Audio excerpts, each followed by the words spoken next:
আর নবী জিজ্ঞেস করলেন, বেলাল এমন কি আমল করেছো মাওলা তোমাকে পুরা জান্নাত দিয়ে দিয়েছে?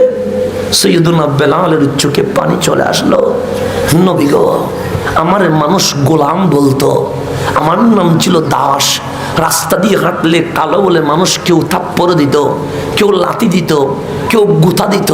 যতদিন আপনি নবীকে চিনি নাই ততদিন বেলালের নাম মানুষ ছিল না, বেলালের নাম ছিল গোলাম দাস।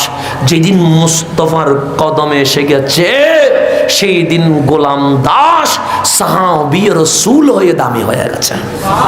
আল্লাহর নবী বলে, ঠিক আছে আমি দামি করে দিয়েছি, কিন্তু নিশ্চয়ই কোনো আমল তো তোমার আছে যেটা মাওলা তোমাকে পুরা জান্নাত দিয়ে দিয়েছে।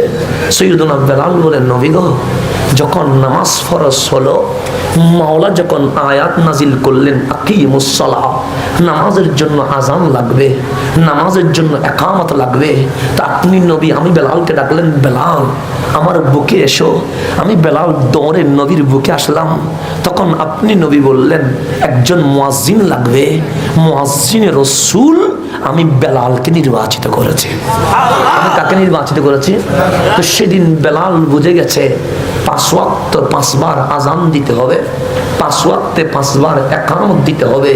সেই দিন থেকে বেলাল নিয়ত করেছে বেলাল কখনো ওযু ছাড়া থাকবে না, সর্ব অবস্থায় ওযু করবে। আমরা ঘুমাইতে গেলে একটু ফেসবুক দেখি, ঘুম থেকে উঠে একটু ফেসবুক দেখি। সৈয়দুনা বেলাল বলে, আমি ঘুমাইতে গেলে ওযু করে ঘুমাইতে যাই, ঘুম থেকে উঠে সূর্য চাঁদ দেখি না, আগে ওযু করতে যায়। নবীরে আজকে পর্যন্ত আপনার